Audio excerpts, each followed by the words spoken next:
Ya, pemirsa, Pengadilan Perdagangan Internasional Amerika Serikat telah memutuskan untuk memblokir kebijakan tarif Presiden Donald Trump.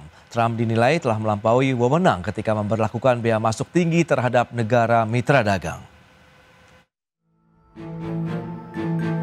Putusan mengejutkan datang dari Pengadilan Perdagangan Internasional Amerika Serikat yang memutuskan untuk memblokir kebijakan tarif resiprokal yang ditetapkan Presiden Donald Trump sejak bulan April lalu.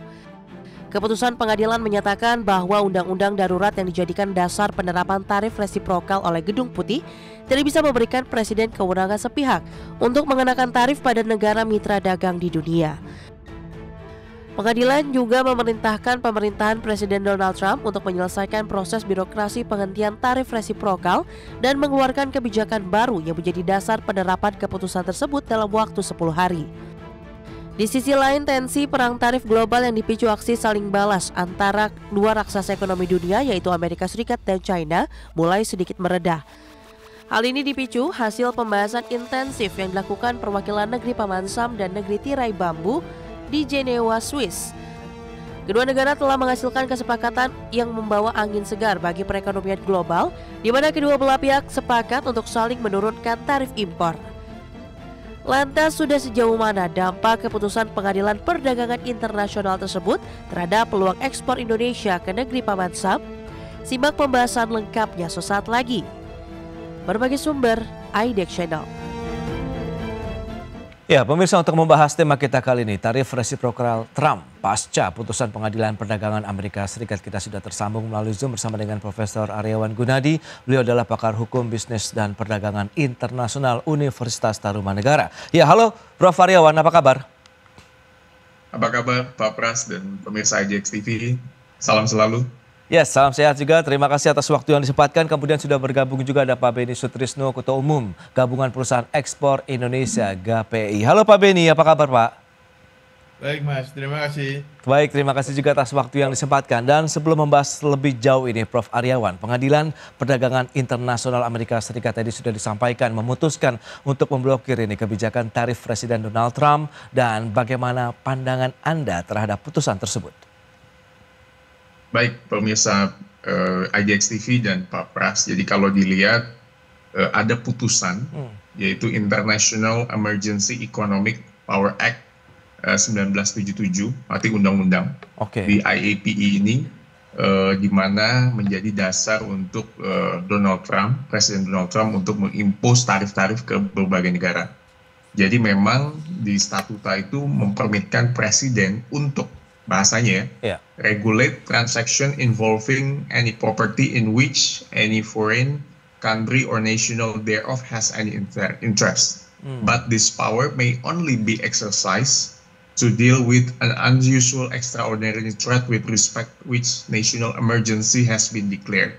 Jadi memang di sini yang dimasalahkan adalah berkaitan dengan tindakan dari Presiden Donald Trump untuk meminta atau melakukan kewenangan-kewenangan yang dianggap oleh Kongres atau statuta itu di luar kewenangan dari Presiden Donald Trump. Dan ini memang pengenaan tarif ini kalau dilihat memang masih debatable, karena memang Donald Trump pasti akan mengajukan banding lagi dan dalam pengenaan tarif yang ada. Dan sebetulnya perdebatan ini sebetulnya sudah beberapa waktu ketika mulai diangkat mengenai masalah tindakan Donald Trump apakah melanggar statuta atau konstitusi atau tidak. Karena memang kalau dilihat kan base dari ini semua kan adalah international trade law sudah mengatur sebetulnya bahwa adanya fair trade. Artinya setiap negara itu tidak mengenakan masing-masing pengenaan tarif dengan sesukanya. Makanya WTO kan mengatur itu, WTO mengatur itu. Tetapi kan Donald Trump dengan mungkin keberanian, dengan dasar dari undang-undang yang sifatnya darurat nasional ini, IEEPA ini, diharapkan dia bisa mengenakan tarif ke berbagai negara. Sebetulnya dimungkinkan, tetapi memang aturan harus melalui persetujuan dari konstitusi yang ada di Amerika Serikat. Nah, kebetulan saya sedang posisi di Amerika Serikat saat ini. Kalau dilihat memang suasananya banyak diskusi ataupun perdebatan di kalangan masyarakat juga mengenai hal ini. Tentu ada pihak yang setuju dan ada pihak yang tidak setuju. Karena kita lihat di Amerika Serikat kan cukup banyak dari Asia ya, artinya orang-orang dari Asia, dari Afrika, dari Timur Tengah maupun dari negara-negara Eropa. Jadi kalau dilihat memang judge ini memang punya beberapa pandangan-pandangan. Saya tidak akan uraikan pandangan-pandangan ini karena cukup banyak, tetapi konklusinya adalah dia dianggap overmark atau overruled dalam penanganan melakukan pengenaan tarif ke beberapa negara.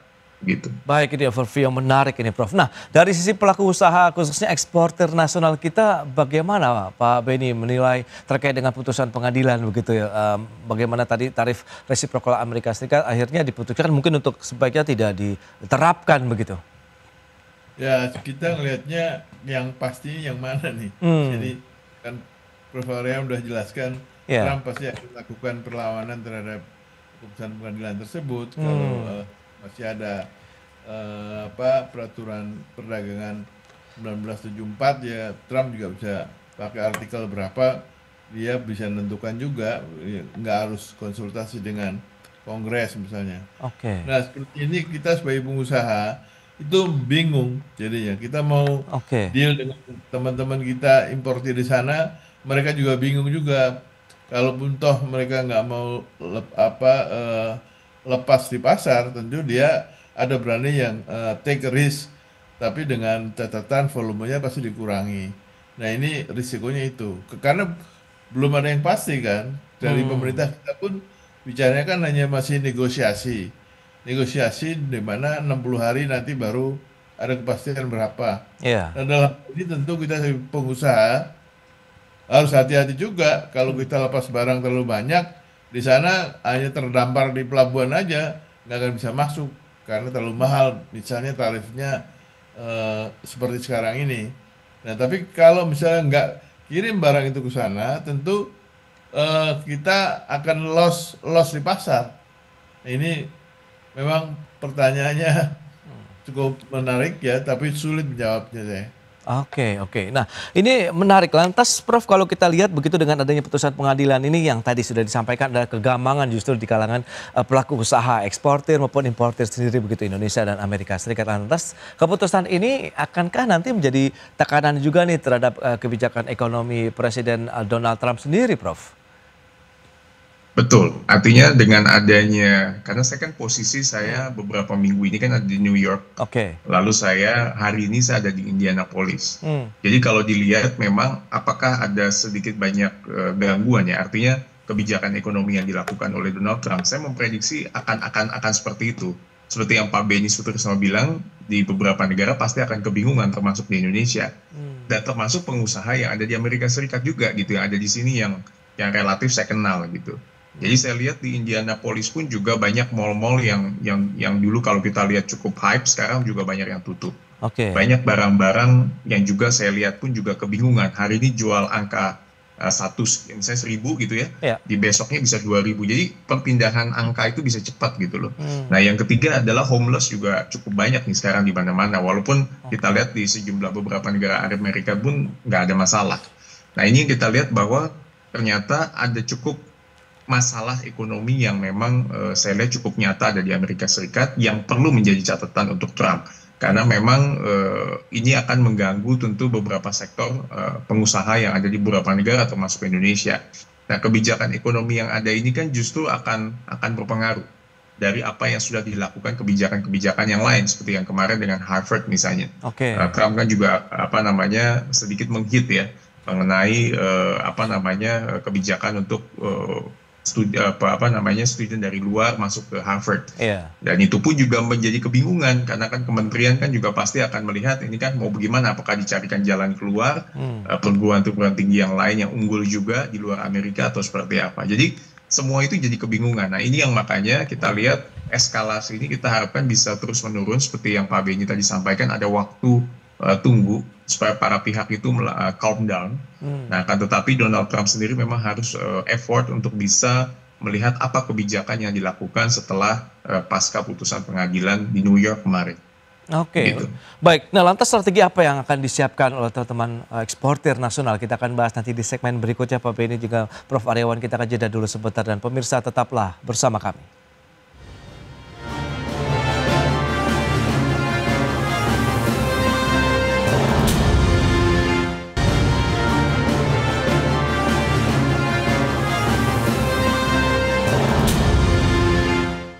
Ya, terima kasih Anda masih bergabung bersama kami dalam Market Review, pemirsa. Dan berikut ini kembali kami sampaikan data untuk Anda. Kita akan cermati bagaimana dengan kinerja surplus neraca perdagangan Indonesia. Ya, seperti yang tertera di layar televisi Anda, kita lihat bagaimana pergerakan dari Desember 2024 sampai dengan Maret 2025 ini di 2,24 miliar dolar Amerika di bulan Desember 2024, kemudian naik terus sampai dengan 3,45 miliar, turun sedikit di Februari 2025 di 3,12 miliar dolar Amerika Serikat, kemudian di bulan Maret terjadi lagi surplus neraca perdagangan menjadi 4,33 miliar dolar Amerika Serikat. Dan berikutnya produk ekspor utama Indonesia, ini yang masuk ke pasar Amerika Serikat, apa saja? Ada elektronik, tekstil dan produk tekstil, alas kaki, palm oil, karet, furniture, udang, produk-produk perikanan laut. Itu dia beberapa komoditas ekspor unggulan Indonesia ke Amerika Serikat. Dan selanjutnya kita cermati komoditas dan nilai ekspor Indonesia ke Amerika Serikat seperti apa kinerjanya. Ini periode kuartal 1 bisa dikatakan Januari-Maret 2025. Mesin dan perlengkapan elektrik HS85 ini ada 1,22 miliar dolar Amerika Serikat, alas kaki 657,9 juta dolar, pakaian dan aksesoris rajutan 629,25 juta dolar, kemudian pakaian dan aksesorisnya bukan rajutan 568,46 juta dolar Amerika Serikat. Baik, kita lanjutkan kembali perbincangan bersama dengan Prof. Aryawan Gunadi, pakar hukum bisnis dan perdagangan internasional Universitas Tarumanagara. Kemudian juga ada Pak Beni Sutrisno, Ketua Umum GPI. Baik, Pak Beni, nah kalau kita lihat dengan informasi tadi yang menarik sudah disampaikan juga oleh Anda, ada kegamangan begitu dari pelaku usaha sendiri. Lantas strategi apa yang sudah disiapkan begitu untuk menyikapi hal ini? Apakah kita masih akhirnya mengambil posisi wait and see juga atau bagaimana nih Pak Beni? Saya kira kita nggak bisa wait and see. Kita harus lakukan langkah-langkah yang kita bisa gantikan Amerika. Tapi memang agak usahanya agak berat ya. Karena Amerika kan infrastruktur keuangan, logistiknya kan udah mostly hampir sempurna ya kalau dibandingkan ke negara yang lain. Nah itu tentunya kita harapkan pemerintah yang punya lembaga memang untuk spesifik untuk ekspor, yaitu baik pembiayaan maupun asuransi. Pembiayaan ada lembaga pembiayaan ekspor Indonesia LPI atau Export Bank, dan kedua asuransinya ASEI, Asuransi Ekspor Indonesia. Nah itu harusnya dioptimalkan menjadi pendukung menerobos pasar-pasar di mana ekosistem atau infrastruktur keuangannya masih belum sebaik Amerika. Nah ini kita lakukan bersama-sama teman-teman diaspora di negara-negara tersebut. Ya misalnya Afrika ataupun Timur Tengah ataupun Eropa Timur serta mantan dari Uni Soviet dulu yaitu Asia Tengah. Itu cukup menarik sebenarnya kalau dilihat populasinya. Karena mereka kan semua juga membutuhkan barang-barang yang kita produksi ya. Dari mulai kebutuhan rumah tangganya lah. Nah itulah kita harusnya mulai kita garap. Tapi memang Amerika punya branding yang tidak bisa dilepas. Itu kan branding dunia ya. Kalau sepatu Nike itu mana mungkin nanti dengan yang lain ya. Dari sisi volume loh ya. Dan Nike pun nggak akan lepas dari sumber-sumber suppliernya dia. Nah mereka kan juga milih supplier mana yang dia bisa terima dengan harga kompetitif di pasar mereka.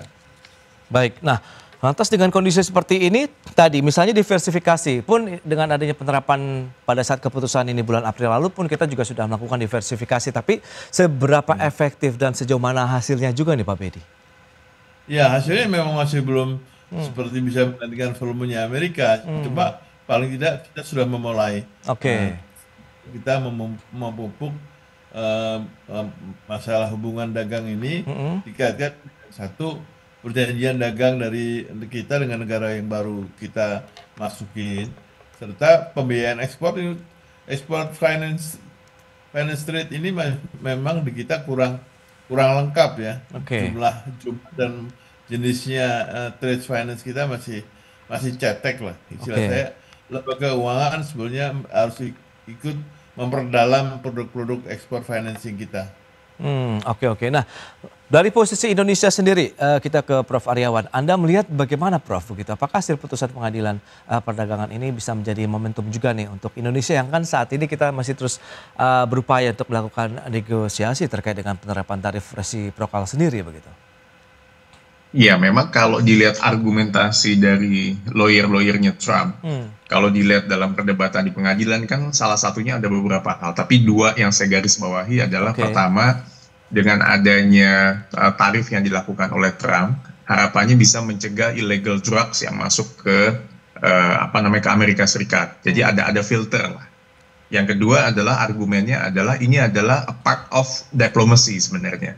Jadi bagian daripada diplomasi dengan menggunakan policy-policy kebijakan. Tetapi kan beberapa argumentasi itu kan cukup di refuse ya oleh di reject oleh court atau pengadilan. Nah, efeknya ke Indonesia apa? Nah, tentu Indonesia sih memang tadi seperti yang disampaikan oleh Pak Beni nggak bisa harus diam ya, tentu harus terus bergerak. Ya akan memobilisasi, seperti kita tahu kan kemarin dengan kedatangannya Presiden Macron dimanfaatkan betul oleh pemerintah, Presiden dan seluruh jajarannya untuk bisa bagaimana membangun kemitraan yang besar dengan Prancis. Karena kita tahu kita juga harus build a good relation dengan European Union dan termasuk Prancis, walaupun dengan negara China, Timur Tengah dan beberapa negara-negara di yang lainnya pun juga kita menjalin kemitraan. Artinya semua kemitraan ini harus kita jalin, sehingga kebijakan ini tentu punya dampak, tetapi Indonesia bisa melakukan satu diversifikasi atau kemitraan-kemitraan yang berkelanjutan dengan negara-negara yang lainnya,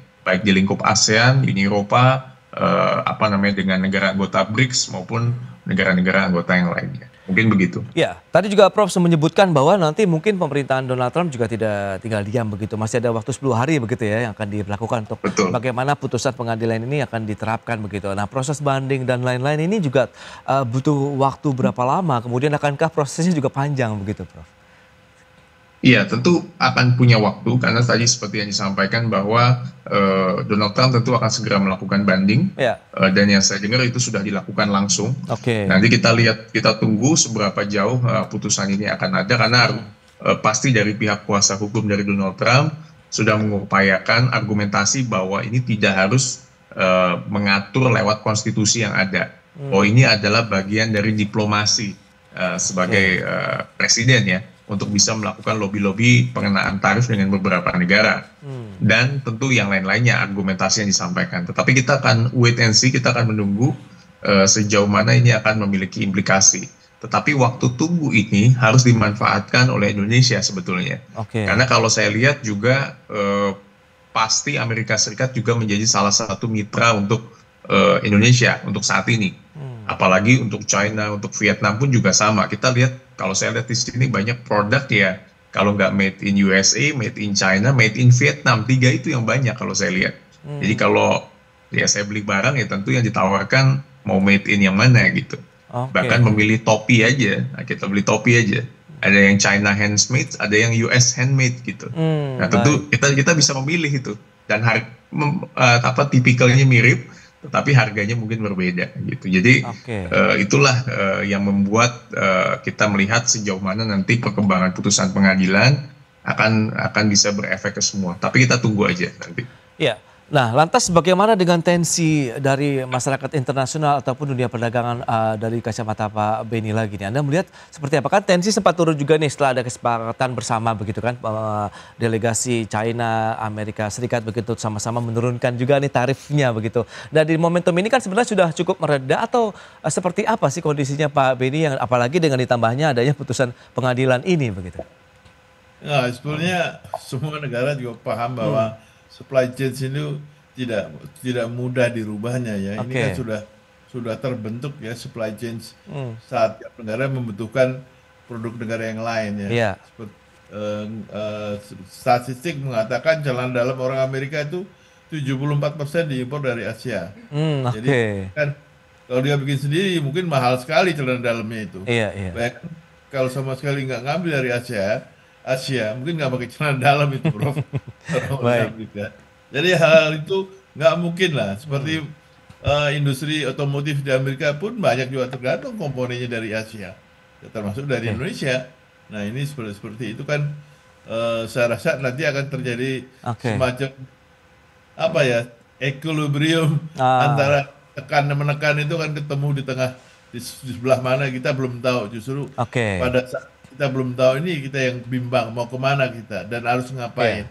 Oke, masih akan ketemu nanti ya titik barunya, equilibrium baru begitu ya untuk kondisi saat ini. Nah, baik Prof, terakhir proyeksi Anda terkait dengan kondisi geoekonomi, geopolitik ke depan begitu dengan adanya putusan ini, kemudian juga masih dengan adanya pemberlakuan tarif yang saat ini berlanjut, kemudian proses negosiasi juga yang masih berlangsung dengan banyak negara begitu. Ke depannya akan seperti apa, Prof? Iya, saya lihat kondisi geopolitiknya, terutama negara-negara akan melakukan strategi untuk diplomasi dagang dengan kemitraan-kemitraan yang ada. Karena mereka kan punya perjanjian dagang yang cukup banyak. Dengan SEPA, lalu dengan Uni Eropa, dengan China dan sebagainya. Artinya mereka akan memaksimalkan kemitraan-kemitraan di saat posisi waktu tunggu untuk Trump melakukan banding dan sebagainya. Jadi ini yang kalau saya lihat akan dimanfaatkan oleh banyak negara. Dan tentu negara-negara dalam lingkupnya masing-masing, baik ASEAN, baik Uni Eropa, BRICS, dan sebagainya, walaupun kemitraan dagang baik bilateral, regional, multilateral, mereka akan manfaatkan semuanya itu untuk kepentingan negara-negara yang dimaksud. Dan negara-negara akan banyak menjalin, akan saling mengunjungi, saya lihat. Melakukan diplomasi one-to-one, 2+1, 3+1, mereka akan lakukan itu semua untuk bisa membangun kemitraan yang ada. Tujuannya apa? Tujuannya adalah tentu membendung hegemoni dari Amerika Serikat. Nah itu pasti. Karena Amerika Serikat ini kan sudah menjadi sorotan banyak dunia. Akan tetapi kita perlu lihat bahwa dengan keberanian Donald Trump, memang tipenya kan entrepreneur, artinya dengan keberaniannya mengubah konstelasi dunia, dan itu kita sudah duga ketika beliau election menjadi presiden. Nah, ini yang kita lihat, dan saya setuju dengan pendapat Pak Beni bahwa banyak ketergantungan produk dari Asia itu setuju. Jadi Amerika banyak ketergantungan itu. Jadi kalau kita lihat banyak produk-produk yang di sale, kalau di Amerika kan ada toko atau Marshall ya, ada Marshall, ada Burlington, itu dua toko yang biasanya menjual barang-barang brand ya kan, yang mix dari Amerika dan Asia yang nilainya di bawah standar atau rata-rata. Kalau saya lihat ya cukup banyak masyarakat Amerika yang membeli produk-produk dari Asia juga. Jadi ini yang makanya kalau saya lihat kalau ini bisa konstelasinya menurun akan sangat bagus. Dan peran dari WTO kembali lagi saya sampaikan menjadi penting untuk bisa meregulasi, menjadi bridge builder dari kesemuanya ini semua. Baik, itu dia Prof, analisis yang menarik itu. Begitu memang tadi akan ada satu titik temu baru lagi begitu. Kemitraan perdagangan dengan banyak negara, 2 negara bahkan bisa 3 atau lebih, itu untuk bagaimana mengatasi hegemoni juga dari Amerika Serikat sehingga menciptakan pasar baru juga yang mungkin saling memanfaatkan begitu, yang saling benar-benar memberikan benefit begitu antara negara satu dengan negara lainnya. Baik, sayang sekali waktu terbatas ini Prof Aryawan. Terima kasih juga atas waktu yang disempatkan Pak Beni, informasi, update dan juga analisis yang diberikan kepada pemirsa pada hari ini. Selamat melanjutkan aktivitas Anda kembali, salam sehat. Sampai berjumpa kembali Prof Aryawan, Pak Beni. Terima kasih. Sampai berjumpa Pak Pras, Pak Beni dan pemirsa semua, terima kasih. Baik pemirsa, 1 jam sudah saya menemani Anda dalam Market Review, dan perbaharui terus informasi Anda hanya di IDX Channel, your trustworthy and comprehensive investment reference. Karena urusan masa depan harus terdepan, aku investor saham. Saya Prasetyo Wibowo beserta seluruh kerabat kerja yang bertugas pamit undur diri. Terima kasih dan sampai jumpa.